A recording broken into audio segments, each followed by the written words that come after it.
Hello everyone. Done a lot of 3UZs over the last few days or few weeks, so I thought I would do a quick video just to go through exactly what the different types of 3UZs there are, what are the differences, what certain ones come with, what certain ones don't, etc, etc. So first thing I'm going to do is I've made a little list here. So basically this is the two main types of 3UZ. So you have ones that come with 5-speed automatic boxes, and you have ones that come with 6-speed automatic boxes. So starting from these, now I'm going to focus on the European models. Obviously there is cross compatibility with the US models, but starting with the LS430, the 5-speed was from 2000 to 2003. The 6-speed model was from 2003 to 2006. So obviously 2003 there's a bit of a crossover, so you have to check and see exactly what you've got. For the GS430, the 5-speed ran from 2000 to 2005, and that coincided with the second generation. And the 6-speed was from 2005 to 2007. There are a few that crept into 2008, but both the LS430 and the GS430, when they came to their end, they were replaced with the LS460 and the GS460 as well. So your SC430, that one ran for a bit longer, so that one was from 2001 to 2005 for your 5-speed. And 2005 to 2010 for the 6-speed version. All right, so those are your major models in terms of European, and I'm presuming American as well. In Japan they were different, so your LS430 is probably most comparable to your Celsius. Your GS430 is mostly comparable to your Crown. And I'm not sure if they had an SC430 version. I know obviously the early ones were the Sora, but I don't know if they carried on the same name or whether they actually moved over to SC. Right, so I've got a couple of ECUs on my desk here. So I'm just going to show you now. These are obviously European models because that's what I've got because we're in England. So this one here, that's your GS430, part number 896630120. Now there can be variations as they sort of went along. They may have changed the last digit and so on and so forth. Now this is your LS430, 896615070. So again, if you search this on Toyo DIY, you'll see it comes up with an LS430 specifically between 2000 and 2003. All right. So for the GS, got yourself a little orange sticker there. These are sort of quick identifiers. Your LS, you got your little green sticker there. Your SC, which I don't have an example of, came with a black sticker over there. All right. The other major thing is on the back. So you see there's 4 screws holding it in. So all your 5-speed ECUs, 1, 2, 3, 4 screws over there. Now then, if we move over to our 6-speed, you've got your LS430 6-speed, 896615070, who's ever interested. Still got the LE, like the other one, but changed to like a burgundy color by the looks of it. All right. Now you'll notice that the shape of the case has remained the same, and that's because the LS, there wasn't a lot of change in the actual vehicle between the 5-speed and the 6-speed. A few things like lights, etc., etc. But in terms of like the engine bay and the ECU box where these live, they sort of stayed the same. So that's why these are very similar to the 5-speed. Now, what's important is you'll see they just haven't drilled out the holes for the 4 screws. So you've only got 2. Now this is a GS430, 896630290. I guess you're noticing a trend here. 89666 is very common for a GS430. So that's obviously the chassis code as per Calvin Glover's videos, which I'm sure you're probably aware of, a friend of mine. So this one has the same sort of setup. It's got the 2 screws on the back, but this is a completely different case. So with the GSs, they changed it around. So it's a completely different body shape. So from that one there, was the 2nd generation, so that came with either the 430 or the 2JZ, the GS300. This one came in various models, so you had like the GS300, but that had a GR engine, so that was a 3-liter V6. They also had the GS350, which is 3.5-liter V6. Then they had the GS430, and then later on they had the GS460 when the 430 went out of production. Okay, so completely different case. So you see you got little winglets over there. The ECU box, everything is different. The harness is different, the grommets are different, everything is different. Okay, the other major thing as well between the 5-speed and the 6-speed is these still use Toyota's old multiplex system. So that was their early can. When they moved over to the 6-speed, They just went full CAN. So these use CAN communication, not multiplex. So if you go through a couple of our customer harnesses, we've done one just recently that's a 6-speed, so you'll see we've got a special device to convert CAN to MPX when we're doing IS200, IS300 swaps. All right, so that's sort of a way to tell what you've got sort of quickly by looking at the ECU. You can tell by the screws on the back. You can tell by the part number on Toyo DIY. I would say, oh yeah, look, you know, you can tell it's 6-speed because it's got a weird case. That's not the case. So the LSs look exactly the same, whether it's 5-speed or whether it's 6-speed. So the only way to tell them apart is screws on the back, and obviously the part number on Toyo DIY. But if you don't have anything in front of you, quick and easy. Second thing, well, next thing I want to move on to is the throttles. So this is a 5-speed throttle. All right. Okay. Easy identifiable because you've got your 2-pin drive-by-wire motor plug on this side, and you've got your Bogo standard Toyota TPS on this side over here. So it's got 2 plugs, 4-pin, 2-pin. Okay. So moving over to our 6-speed, they changed it slightly. So now it's got 1 big 6-pin plug. So it's a very common type of throttle from Denso. You see them on the RX-8, etc. They change over to sort of this sort of style over here. Okay. So those are the differences there in the throttle. Now what we're going to do is we're going to go through the sumps, because there's different types of sumps depending on what you've got. So this particular one over here I've got, this is an LS. So this has got the mid sump. All right, so it's in the middle here. Now what you'll notice is the actual foot, the sort of plan of the sump goes all the way to here and here, but the actual pan itself is just a small one over there. So to give you a nice example, this is one. We've taken off another motor, so you see you've got this actual sort of indentation over here. All right, so this is what you get on an LS430 5-speed model. On a GS and an SC430, you get the front sump, which is the same as the 3UZ-FE VVT-i. Okay, so talking about specific, a lot of harnesses that we do, we're talking about IS200, IS300 swaps. In the first generation, you need the front sump. And so an LS430, if you do get one of these, you're going to have to go and get one of those, but you can get them off either the GS430, the SC430, or the 3UZ-FE VVT-i. They will all fit. The 3UZ non-VVT-i will fit, but you need to make the holes bigger. These are different size studs holding them on. Okay. Another important feature, excuse my ghetto radiator here, is the oil filter housing. All right, so on the LS, the oil filter housing comes forward. Okay, on the GS and the SC, like a 3UZ VVT-i, the oil filter comes out the back here. Okay, so that is important because if you look at an IS200, that sump is going to hit on this bar. The oil filter, the front facing one, is going to hit on this bar. So an LS430 is not really the most ideal starting point because you're going to have to get both the sump and the oil filter housing to fit into an IS200, IS300. Okay, so the one nice thing about this is the mid sump, and it's not a popular swap at the moment, but basically, if you take a look here, I've got an IS220 and I've got an IS250. You ain't going to see anything. Let me just get a light quickly. Bear with me. I didn't realize it was super dark underneath it. Okay. So hopefully you can see a lot better now. But there's your hole in your subframe. So there's your subframe and there's your hole. Okay. So the reason that I say these are quite nice is because you can actually buy GS430 third generation engine mounts, plunk them straight onto this motor, and you can drop it into an IS250 or an IS220 diesel without any modifications. Fit straight in, because they also share the same subframe with the GS430 third generation. So again, really straightforward. Just buy mounts from Lexus and drop it straight in. If you're lucky enough to have a GS430 third generation that you've got as a donor, you'll get the mid sump as well, because obviously it came with that same subframe.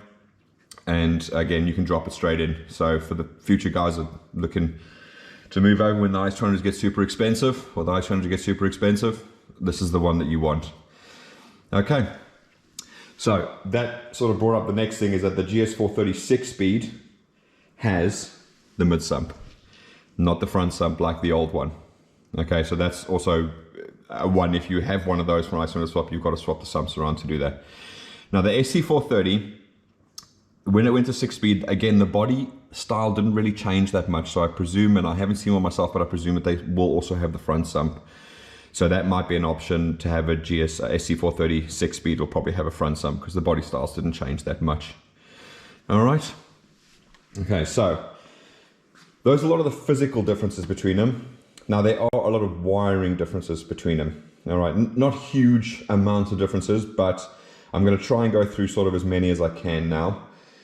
So as per the second generation, so we'll start with the way they control the fuel pump first. So your LS and your SC had the fuel pump and the fuel pump resistor. So they worked off a relay system. So you can refer back to my Lexus Toyota fuel pumps, how they work, and I explain that in sort of great detail. So the LS and the SC use that system, so they're quite nice. You can just use a relay or whatever from there. But the GS430 5-speed had a fuel pump ECU. So that's a bit more difficult to control. Now, going on to the 6-speed, to the best of my knowledge and looking through all the diagrams, the LS and the GS and the SC all use the relay system. So they didn't use a fuel pump ECU on the GS430 6-speed like they did on the second generation. Okay, so that's a difference there. So if you're asking what's the best engine, which we get asked a lot, what's the best engine if I'm doing an IS200 swap or an IS300 swap? Well, a GS or an SC is going to be the best engine, because you're going to have the right sump and you're going to have the right oil filter housing. These are obtainable. It's not like, you know, it's very difficult to get hold of them, but it's just a consideration. In terms of the wiring, I prefer to use an LS or an SC430 ECU, just simply because they control the fuel pump through the relay. There's nothing else in it. There's no gain or anything like that. So it's purely just from that perspective. Okay. And then obviously, you've got the gearboxes, but that's just in terms of 5-speed and 6-speed. So the 5-speed didn't have Tiptronic, apart from, no, I don't think the GS430 had Tiptronic. I think the GS400 did. But all the 6-speeds are Tiptronic. So it's also easily identifiable, because if you jump in the car, the gear selectors park, reverse, neutral, drive, sideways for plus and minus. So that's also another factor of, you know, the 6-speed versus the 5-speed. So obviously, you know, we do these harnesses for all of them. It doesn't really matter which one you want, whether you want auto, whether you want manual, etc., etc. And we can remap all these ECUs. All right. So it doesn't matter whether it's 5-speed or it's 6-speed. We can remap it to remove all the automatic gearbox system. So you can run it on a manual application without any sort of drama or trouble codes, etc., etc. Okay. And also, we're just constantly improving it. So if you've watched Calvin's videos on the remapping, I offer the exact same service. We all work together, myself, Calvin, Brandon from Quantum Auto in California, and Yuri in Russia. So depending on where you are in the world, just get in contact with any one of us and we can sort you out. And we are improving. So if you've watched Speed Academy, you've seen the setup with the supercharger. So that's obviously something that we're working on as well, just to try and see if we can get some low levels of forced induction while still retaining the standard ECU, which would be good for some guys who want to sort of do it on a budget and not splash out on a standalone ECU. Okay, so just to recap, there's differences between all of them. So when the reason I made this video is a lot of customers go, I've got a 3UZ harness, can you build me a harness? And I say, yeah, no problem, but we need to know exactly which one you've got, because all of them have little differences, and those little differences equate to differences in the harness. So whether the placement of the oil pressure switch, etc., etc., etc. And especially when you're doing swaps like that, it's placement of the low oil level. Obviously, it's different between, you know, mid sump and front sump, etc. So I'm making this video to help you guys out. When people ask me for a quote on a 3UZ harness, I'll just send you this video. So if you're here because of that, this is what this is for. So if you want a quote on this, and we do aftermarket as well. So we've Link, Haltech, ECU Master. We've done quite a few of them as well on 3UZs. So we can obviously make all brand new harnesses running an aftermarket ECU if you prefer as well. So again, if you want to quote on a 3UZ, they are different. there are differences between them. So we do need to know exactly what it is that you've got. Whether you can define it by the year and the model. So you say you've got an LS430 from 2002, then I know it's a 5-speed. If you say you've got an LS430 from 2003, then we will need to dig a little bit deeper and confirm, and that will basically do by part numbers of ECU. So you can always do us a favor by sending us the part number of ECU. If you don't know, then we can jump on Tour DIY and tell you exactly what you've got. If you're looking at buying engines and you're not sure of what you've got, then you can try and look at the pictures, see if you've got the 5-speed throttle, see if you've got the 6-speed throttle, see if sometimes the ECU's dangling off the motor, see if you can see the screws on the back. Now, we did have an incident with a customer from the States where he bought an import motor from somebody, and what they'd actually done is they'd basically given him a 6-speed motor from a Celsius, but they'd given him a 5-speed ECU. And they're not super interchangeable. We technically can, but it's not ideal. So also make sure when you're buying a motor that you get the correct ECU for your engine. So if you can see that the throttle is a 6-speed and you can see that you've got 2 screws on your ECU, then you know there's a problem, because you've got a 6-speed motor with a 6-speed harness but a 5-speed ECU. Less than ideal. There's one other difference, or sorry, 2 other differences I wanted to mention quickly to you, and that is in relation to the knock sensors.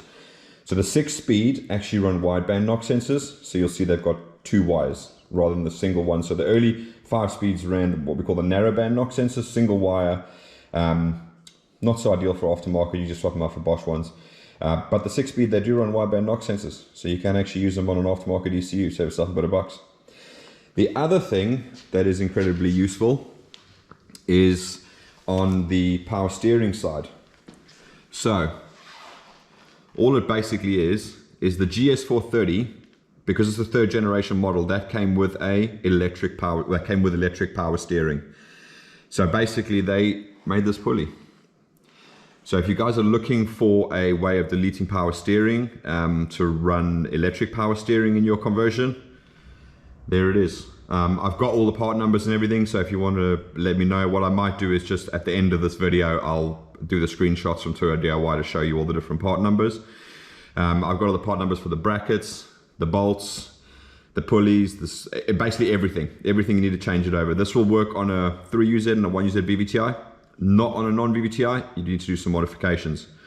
And if anybody's interested, on my particular setup here, I've got the pulley at the top, the idler, okay? I've got the, well, basically another idler, which used to be the viscous fan pulley on a 1UZ VVT-i. And I'm still running the tension and the alternator with no aircon. This belt is a 6PK1488. So that's the size that you need. And that literally fits perfectly. So perfect tension, everything's 100%, okay? And that's about it. Oh, hang on, there was one other thing, sorry, alternators. So on your 5-speed, okay, you have the sort of old-fashioned Toyota, what I call the oval style plug. When you're looking at the 6-speed, it changes over to like a square style plug.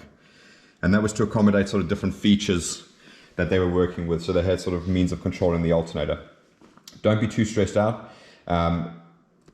If you take the LS and the GS430 6-speed into account, they still only actually use the 3 wires, alternator S, alternator ignition, and light. So don't be too stressed out about it. If you need a replacement alternator, you can only find a 6-speed one for your 5-speed. No dramas, just get it, change the plug over, and then it'll work without any sort of hassle. Okay.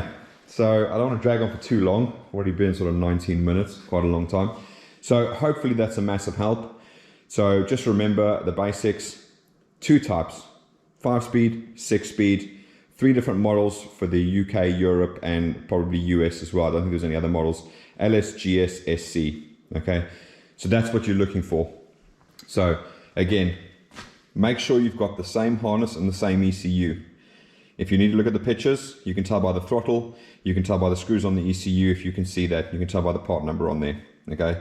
Don't want to end up with a wrong harness and wrong ECU combination, less than ideal, okay? Remember that there's different sumps depending on which engine you get. So if you want to do an IS200 swap, try and get yourself a GS430 or an SC430. That'll give you all the right stuff that you need. If you've got an LS430, you need to change everything around.